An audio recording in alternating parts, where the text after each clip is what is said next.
तो आज बात करते हैं राष्ट्रकवि मैथिली शरण गुप्त की एक बहुत ही प्यारी कविता की।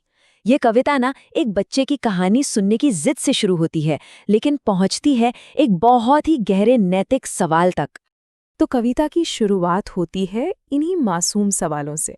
एक बच्चा है जो अपनी माँ यशोधरा से जिद कर रहा है कि एक कहानी सुनाओ, और बस ये जानना चाहता है कि कहानी किसी राजा की है या फिर किसी रानी की। अब बच्चे की जिद है तो माँ कहानी सुनाने के लिए तैयार हो जाती है। लेकिन यहाँ एक ट्विस्ट है। वो कहानी किसी राजा या रानी की नहीं है, बल्कि उस बच्चे के अपने ही पिता की है। और माँ कहानी सुनाना शुरू करती है। एक बहुत ही खूबसूरत बगीचे का जिक्र है, जहाँ रंग बिरंगे फूल खिले हुए हैं, ओस की बूंदें चमक रही हैं और एकदम हल्की हल्की प्यारी सी हवा चल रही है।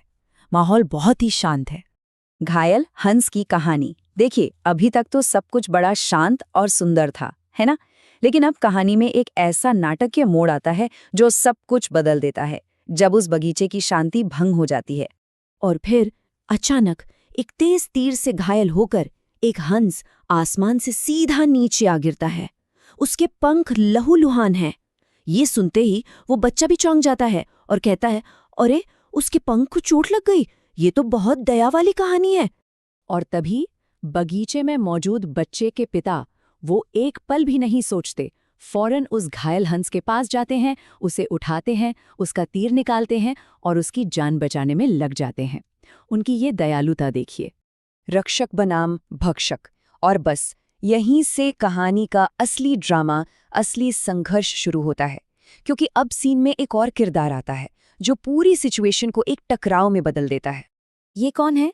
ये है वो शिकारी जिसने तीर चलाया था, और वो बड़े गर्व के साथ अपने अचूक निशाने की तारीफ करता हुआ आता है और उस घायल हंस पर अपना हक जताता है। और कविता की ये जो लाइन है ना, हुआ विवाद सदै निर्दय में, ये समझिए इस पूरी कहानी का दिल है। एक तरफ दया है, दूसरी तरफ क्रूरता। एक जान बचाने वाला, दूसरा जान लेने वाला। और मजे की बात यह है कि दोनों ही अपनी अपनी बात पर अड़े हुए हैं। तो मामला क्या है? शिकारी कहता है, मैंने निशाना लगाया, ये मेरा हुनर है, तो ये हंस मेरा है। और बचाने वाले पिता कहते हैं, नहीं, मैंने इसकी जान बचाई है, तो इस पर मेरा हक है। दो बिल्कुल अलग सोच, दो बिल्कुल अलग दावे। अब देखिए, बात इतनी बढ़ जाती है कि कोई भी पीछे हटने को तैयार ही नहीं। तो फैसला होता है कि चलो, मामला अब राज दरबार में ही सुलझेगा। तो अब ये सिर्फ एक हंस की कहानी नहीं रही, ये न्याय का एक बड़ा सवाल बन गया है। तो अब कहानी पहुंचती है अपने क्लाइमैक्स पर, और यहीं पर माँ जो कहानी सुना रही है एक बहुत ही अनोखा तरीका अपनाती है, जो इसे और भी दिलचस्प बना देता है। तो सवाल यही है, मामला कोर्ट में है, किसका दावा ज्यादा मजबूत है, निशाना लगाने वाले का या फिर जान बचाने वाले का? सोचिए, फैसला आखिर क्या होना चाहिए? लेकिन माँ फैसला खुद नहीं बताती। वो कहानी का अंत अपने बेटे राहुल पर छोड़ देती है। वो कहती है, तुम जज हो, तुम फैसला सुनाओ। कितना शानदार तरीका है ना एक बच्चे को सही और गलत की समझ देना। और फिर आता है उस बच्चे का जवाब, जो इस पूरी कविता की जान है। वो फैसला सुनाता है, रक्षक पर भक्षक को वारे, न्याय दया का दानी। मतलब, क्या मारने वाले को बचाने वाले से ऊपर रखा जा सकता है? कभी नहीं। असली न्याय तो हमेशा दया करने वाले के साथ होता है। तो चलिए, इस फैसले के पीछे जो गहरा मतलब छुपा है, उससे थोड़ा और समझने की कोशिश करते हैं। और हाँ, ये भी जानते हैं कि आखिर इस कहानी के ये किरदार असल में थे कौन। तो बच्चे का लॉजिक बहुत सीधा और साफ है। वो कहता है कि अगर कोई किसी बेगुनाह को नुकसान पहुंचा रहा है, तो क्या किसी और का फर्ज नहीं कि वो उसे बचाए? बिल्कुल है। सच्चा न्याय तो हमेशा बचाने वाले को ही चुनेगा, मारने वाले को नहीं। सीधी सी बात है, जीवन देना हमेशा जीवन लेने से बड़ा होता है। ये सुनकर माँ बहुत खुश होती है। उसे लगता है कि हाँ, मेरे बेटे ने कहानी का असली मतलब समझ लिया है। लेकिन रुकिए, कहानी अभी खत्म नहीं हुई है।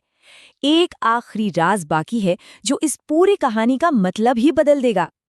और वो राज ये है कि ये कोई मनगढ़ंत कहानी नहीं थी। कहानी सुनाने वाली माँ थी राजकुमारी यशोधरा। कहानी सुनने वाला बेटा था राहुल। और वो दयालु पिता, वो थे राजकुमार सिद्धार्थ। जी हाँ, वही सिद्धार्थ जो आगे चलकर गौतम बुद्ध के नाम से जाने गए। तो ये सिर्फ एक बच्चे को सुनाई गई कहानी नहीं है, बल्कि ये गौतम बुद्ध के जीवन की एक बहुत ही महत्वपूर्ण घटना है। माना जाता है कि यहीं से उनकी करुणा और अहिंसा वाली सोच की नींव पड़ी थी। और आखिर में ये कविता हम सभी के लिए एक बड़ा और बहुत प्रासंगिक सवाल छोड़ जाती है। ये कहती है कि न्याय दया का दानी है।